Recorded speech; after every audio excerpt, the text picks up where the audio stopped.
So hello guys, welcome back to my channel. और आज का वीडियो काफी इंपॉर्टेंट होने वाला है क्योंकि आज हम बात करने वाले हैं एग्जाम में पूछे जाने वाले ऐसे इंपॉर्टेंट जीके जो कि हर गवर्नमेंट एग्जाम में पूछे जाते हैं। तो यहाँ सभी क्वेश्चन इंपॉर्टेंट होने वाले हैं, सभी क्वेश्चन के आंसर अच्छी तरह से याद में रख लेना है। सो शुरुआत करते हैं आज के हमारे जीके स्टडी की। तो सबसे पहला प्रश्न है, विश्व जल दिवस कब मनाया जाता है? सो इसका सही जवाब है ऑप्शन नंबर डी, 22 मार्च को। हम हर साल 22 मार्च को जल दिवस मनाते हैं, विश्व जल दिवस मनाते हैं। अगला सवाल है, नोबेल पुरस्कार प्राप्त करने वाला प्रथम भारतीय कौन था? सो इसका सही जवाब है option number D, Rabindranath Tagore. अगला सवाल, माउंट एवरेस्ट पर चढ़ने वाली पहली भारतीय महिला कौन थी? सो इसका सही जवाब है ऑप्शन नंबर सी, बछेंद्री पाल। अगला सवाल है, अंतरराष्ट्रीय महिला दिवस किस दिन मनाया जाता है? सो इसका सही जवाब है ऑप्शन नंबर ए, 8 मार्च। हम हर साल 8 मार्च को अंतरराष्ट्रीय महिला दिवस मनाते हैं। अगला सवाल है, भारतीय जीवन बीमा निगम का मुख्यालय कहां पर है? सो इसका सही जवाब है ऑप्शन नंबर सी, मुंबई में। अगला सवाल है, काजीरंगा राष्ट्रीय पार्क कहाँ है? सो इसका सही जवाब है ऑप्शन नंबर सी, असम में।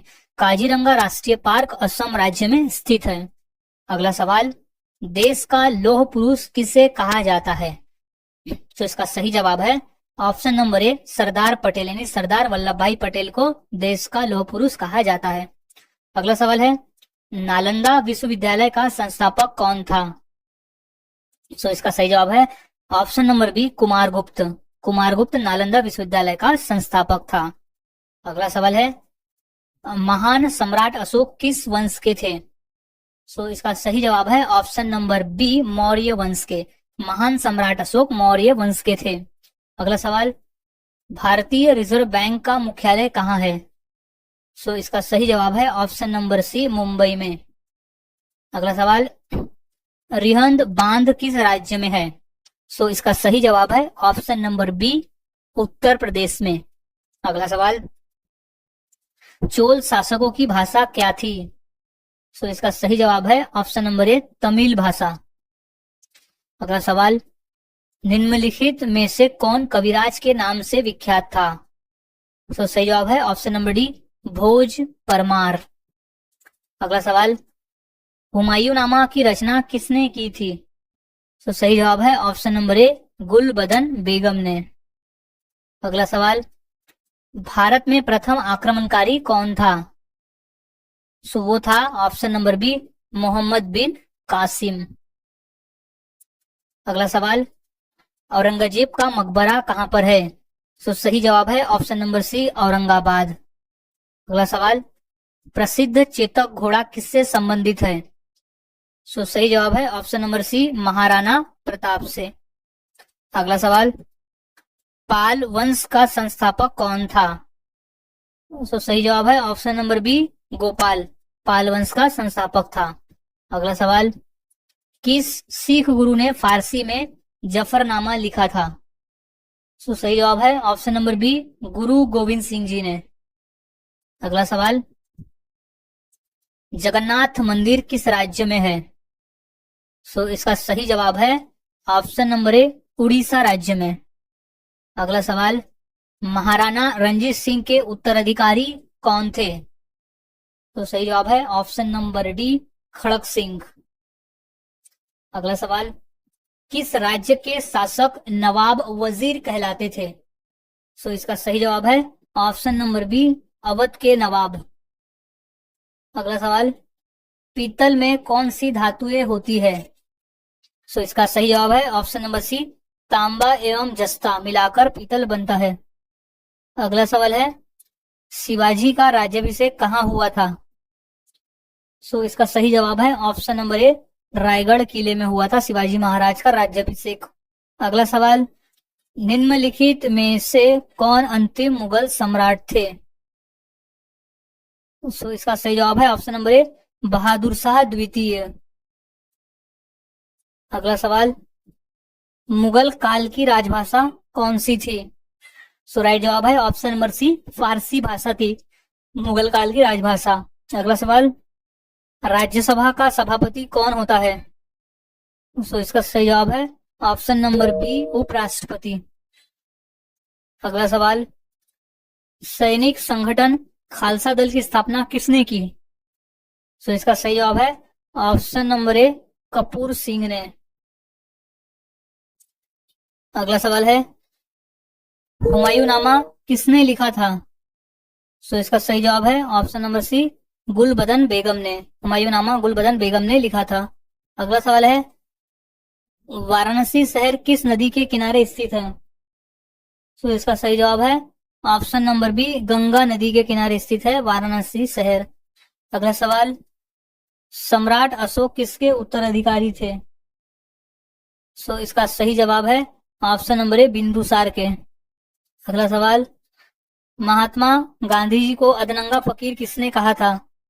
सो सही जवाब है ऑप्शन नंबर सी, चर्चिल ने। अगला सवाल है, चार मीनार कहाँ स्थित है? सो सही जवाब हो जाएगा इसका ऑप्शन नंबर बी, हैदराबाद में। अगला सवाल, महात्मा गांधी का जन्म कब हुआ था? तो इसका सही जवाब है ऑप्शन नंबर बी, सन 1869 में। महात्मा गांधी का जन्म हुआ था सन 1869 में। अगला सवाल, अजंता की गुफाएं कहाँ स्थित है? तो इसका सही जवाब है ऑप्शन नंबर सी, महाराष्ट्र राज्य में। अगला सवाल, फतेहपुर सीकरी किस राज्य में स्थित है? तो इसका सही जवाब है ऑप्शन नंबर सी, उत्तर प्रदेश में। अगला सवाल, गौतम बुद्ध का वास्तविक नाम क्या था? सो इसका सही जवाब है ऑप्शन नंबर बी, सिद्धार्थ। अगला सवाल, बुद्ध किस वंश से संबंधित थे? सो इसका सही जवाब है ऑप्शन नंबर ए, शाक्य धर्म से संबंधित, शाक्य वंश से संबंधित थे गौतम बुद्ध।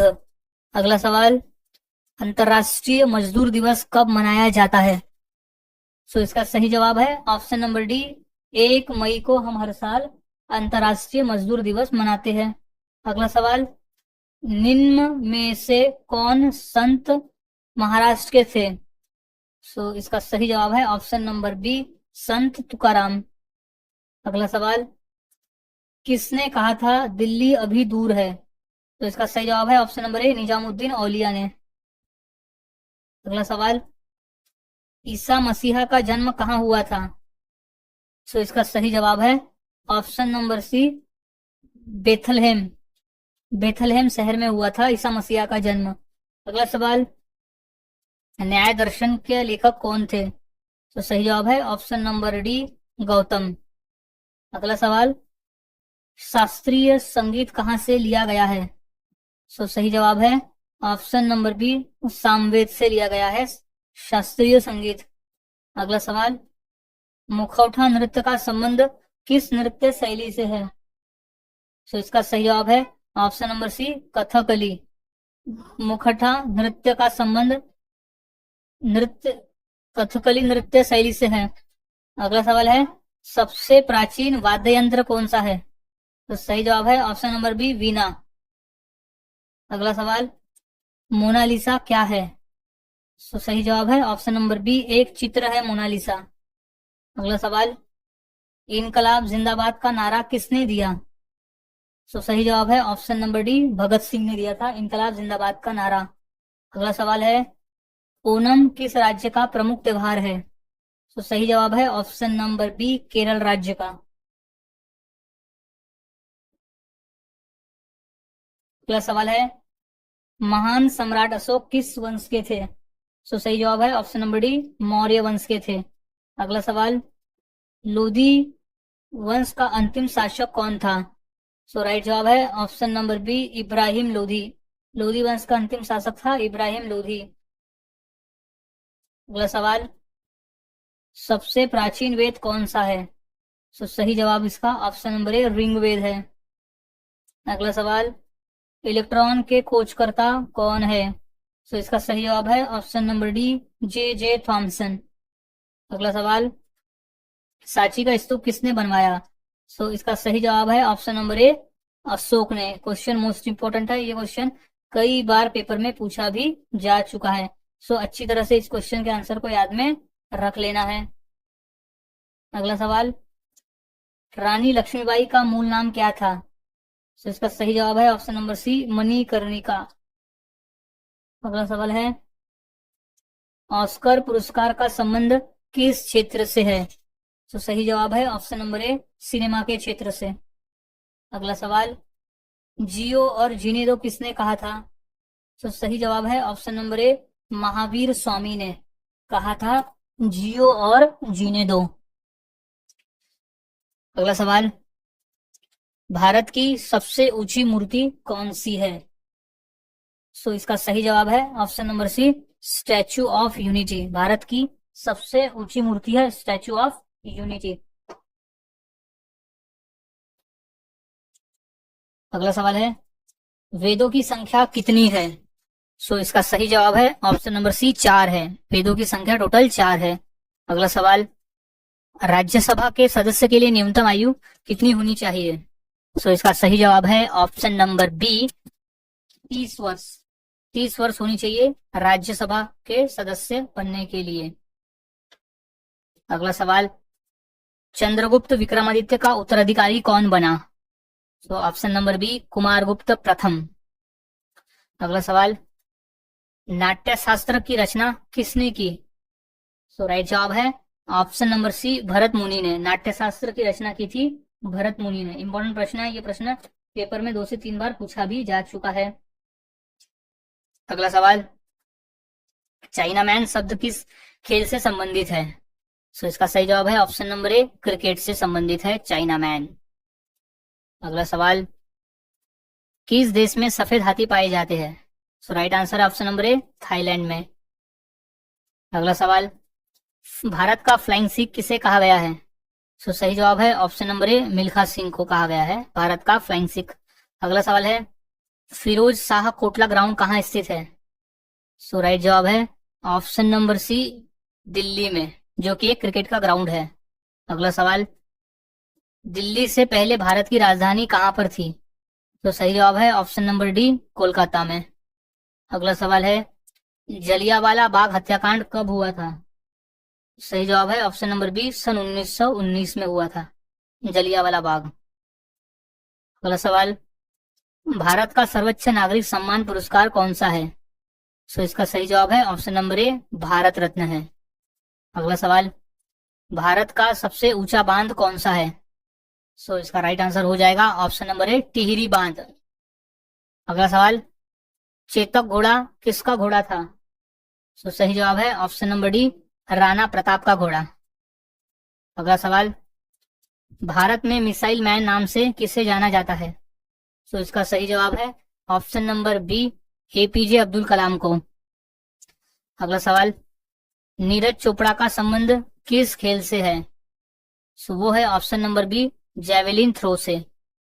अगला सवाल, रिजर्व बैंक ऑफ इंडिया का मुख्यालय कहाँ पर है? सो इसका राइट जवाब है ऑप्शन नंबर ए, मुंबई में। अगला सवाल, दूध उत्पादन में किस देश का विश्व में प्रथम स्थान है? सो सही जवाब है ऑप्शन नंबर बी, भारत का स्थान है प्रथम। अगला सवाल, भारत के राष्ट्रीय गान गाने की समय की अवधि कितनी है? So option number D, 52 second लगते हैं राष्ट्रगान को गाने में। अगला सवाल, विश्व का सबसे बड़ा महाद्वीप कौन सा है? सो इसका सही जवाब है ऑप्शन नंबर डी, एशिया महाद्वीप है। अगला सवाल, दिल्ली का लाल किला किसने बनवाया था? सो इसका सही जवाब है ऑप्शन नंबर सी, शाहजहां ने बनवाया था दिल्ली का लाल किला। अगला सवाल, भारत की सबसे ऊंची मीनार कौन सी है? सो वो है ऑप्शन नंबर सी, कुतुब मीनार है। अगला सवाल, कुचिपुड़ी नृत्य कहाँ आरंभ हुआ था? सो इसका सही जवाब है option number B, Andhra Pradesh में। अगला सवाल, विश्व आदिवासी दिवस कब मनाया जाता है? सो इसका सही जवाब है ऑप्शन नंबर सी, 9 अगस्त को हम हर साल अंतर्राष्ट्रीय यानी विश्व आदिवासी दिवस मनाते हैं। अगला सवाल, अलीगढ़ मुस्लिम विश्वविद्यालय के संस्थापक कौन थे? सो सही जवाब है option number B, sir Syed Ahmad. अगला सवाल, टीपू सुल्तान कहाँ का शासक था? सो सही जवाब है ऑप्शन नंबर सी, मैसूर का शासक था टीपू सुल्तान। अगला सवाल, चरक किसके राज चिकित्सक थे? तो सही जवाब है ऑप्शन नंबर डी, कनिष्क के। अगला सवाल, महावीर की माता कौन थी? सो सही जवाब है ऑप्शन नंबर बी, त्रिशला। अगला सवाल, गुप्त शासकों की सरकारी भाषा क्या थी? सो इसका सही जवाब है ऑप्शन नंबर बी, संस्कृत भाषा। अगला सवाल है, गौतम बुद्ध ने अपना प्रथम उपदेश कहाँ दिया था? तो इसका सही जवाब है ऑप्शन नंबर डी, सारनाथ में। अगला सवाल, जातक किसका ग्रंथ है? सो सही जवाब है ऑप्शन नंबर सी, बौद्ध का ग्रंथ है जातक। अगला सवाल, सांची का स्तूप किसने बनवाया? सो इसका सही जवाब है ऑप्शन नंबर सी, अशोक सम्राट ने बनाया था सांची का स्तूप। अगला सवाल, भारतीय पर्यटन दिवस हर वर्ष कब मनाया जाता है? सो इसका सही जवाब है ऑप्शन नंबर ए, 25 जनवरी को हम हर साल भारतीय पर्यटन दिवस मनाते हैं। अगला सवाल है, सबसे लंबी तटीय रेखा वाला राज्य कौन सा है? सो इसका सही जवाब है ऑप्शन नंबर सी, गुजरात राज्य है जो सबसे लंबी तटीय रेखा वाला राज्य है। अगला सवाल, मुगल काल की राजभाषा कौन सी थी? सो सही जवाब है ऑप्शन नंबर बी, फारसी भाषा थी। अगला सवाल, नवरोज त्योहार किससे संबंधित है? सो इसका सही जवाब है ऑप्शन नंबर सी, पारसी धर्म से संबंधित है नवरोज। अगला सवाल, बिहू किसका मुख्य पर्व है? सो इसका सही जवाब है ऑप्शन नंबर ए, असम राज्य का प्रमुख पर्व है बिहू। अगला सवाल, ईसा मसीह को सूली पर किस दिन चढ़ाया गया था? तो सही जवाब है option number D, good Friday के दिन। अगला सवाल, राष्ट्रीय स्वयंसेवक संघ का संस्थापक कौन है? सो इसका सही जवाब है option number D, Keshav Baliram हेगड़ेवार। अगला सवाल है, भारत का राष्ट्रीय गान किसने लिखा है? सो इसका सही जवाब है option number B, Rabindranath Tagore ने भारत का राष्ट्रीय गान लिखा है। अगला सवाल, छठ पर्व में किस देवता की पूजा होती है? सो सही जवाब है ऑप्शन नंबर सी, सूर्य की। अगला सवाल, दक्षिण भारत की नदियों में सबसे लंबी नदी कौन सी है? सो वो है ऑप्शन नंबर ए, गोदावरी नदी। गोदावरी नदी दक्षिण भारत की सबसे लंबी नदी है। इसे दक्षिण गंगा नाम से भी जाना जाता है और वृद्ध गंगा भी कहा जाता है। ये क्वेश्चन भी कई बार पूछा गया है। अगला सवाल है, बिहार का मुख्य त्योहार कौन सा, यानी दिए गए ऑप्शंस में से बिहार का मुख्य त्योहार कौन सा है? सो सही जवाब है ऑप्शन नंबर बी, छठ पूजा। अगला सवाल, राष्ट्रीय स्वयंसेवक संघ का मुख्यालय कहाँ है? सो इसका सही जवाब है ऑप्शन नंबर ए, नागपुर में। राष्ट्रीय स्वयंसेवक संघ का मुख्यालय है नागपुर में। अगला सवाल, सुंदरवन का डेल्टा कौन सी नदी बनाती है? सो इसका सही जवाब है option number D, Ganga Brahmaputra. Sundarban का डेल्टा गंगा और ब्रह्मपुत्र मिलकर बनाती है। अगला सवाल है, भारतीय नेपोलियन की उपाधि किसे दी गई है? तो सही जवाब है ऑप्शन नंबर बी, समुद्रगुप्त।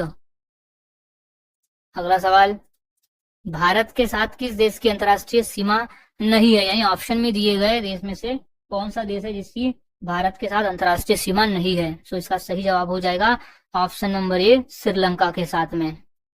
अगला सवाल, लिंगराज मंदिर किस प्रदेश में है? सो सही जवाब है ऑप्शन नंबर डी, उड़ीसा राज्य में स्थित है। अगला सवाल, निम्नलिखित में कौन सी जगह आरबीआई की नोट छपाई की जाती है? सो इसका सही जवाब है ऑप्शन नंबर डी, नासिक में। अगला सवाल, भारत की सर्वाधिक सीमा किस देश के साथ लगती है? सो सही जवाब है ऑप्शन नंबर बी, बांग्लादेश के साथ। अगला सवाल है, भारत में बनी पहली रंगीन फिल्म कौन सी थी? सो सही जवाब है ऑप्शन नंबर डी, किसान कन्या। अगला सवाल, प्रतिवर्ष हाथी महोत्सव कहाँ मनाया जाता है?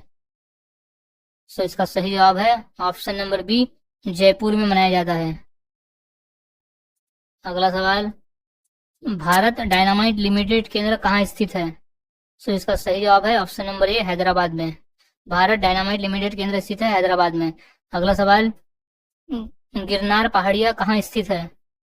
सो इसका सही जवाब है ऑप्शन नंबर ए, गुजरात में स्थित है गिरनार पहाड़िया। अगला सवाल, भारत में स्वर्ण मुद्राएं किसने चलाई? सो सही जवाब है ऑप्शन नंबर सी, यूनानी ने। अगला सवाल, स्वामी विवेकानंद का वास्तविक नाम क्या था? तो सही जवाब है option number B, Narendranath Datta. अगला सवाल, सबरीमाला किस प्रदेश में है? तो सही जवाब है ऑप्शन नंबर ए, केरल में है। अगला सवाल, मध्य प्रदेश में कुंभ मेला कहाँ लगता है? तो इसका सही जवाब है ऑप्शन नंबर सी, उज्जैन में कुंभ मेला लगता है। अगला सवाल, सिख गुरु अर्जुन देव किसके शासनकाल में थे? तो सही जवाब है ऑप्शन नंबर बी, जहांगीर के शासनकाल में थे गुरु अर्जुन देव। अगला सवाल, बुलंद दरवाजा का निर्माण किसने करवाया था? तो सही जवाब है ऑप्शन नंबर ए, अकबर ने। बुलंद दरवाजा का निर्माण अकबर ने करवाया था। अगला सवाल है, जलियांवाला बाग कहाँ स्थित है? तो इसका सही जवाब है ऑप्शन नंबर डी, अमृतसर में स्थित है। अगला सवाल, महावीर का प्रथम अनुयायी कौन था? तो सही जवाब है ऑप्शन नंबर सी, जमाली था। अगला सवाल, बुद्ध किस वंश से संबंधित थे? सो वो थे ऑप्शन नंबर ए, शाक्य वंश से संबंधित बुद्ध। अगला सवाल, भारत की सर्वाधिक बड़ी जनजाति कौन सी है? सो उस जनजाति का नाम है ऑप्शन नंबर बी, भील जनजाति। अगला सवाल, पोंगल किस राज्य का प्रमुख त्योहार है? सो राइट जवाब है ऑप्शन नंबर डी, तमिलनाडु का प्रमुख त्योहार है पोंगल। सो गाइज, आज के इस वीडियो में हमने ऐसे इंपॉर्टेंट क्वेश्चन देखे जो कि पेपर में पूछे जाते हैं। तो सभी क्वेश्चंस के आंसर यहाँ अच्छी तरह से याद में रख लेना है, ताकि अगर ये क्वेश्चन पेपर में पूछे जाते हैं तो उनका सही जवाब दे सको। सो मिलता हूँ ऐसे ही और नए जीके के साथ अगले वीडियो में। तब तक के लिए चैनल के साथ बने रहे, वीडियोस को देखते रहे और इसी तरह से जीके की प्रैक्टिस करते रहे।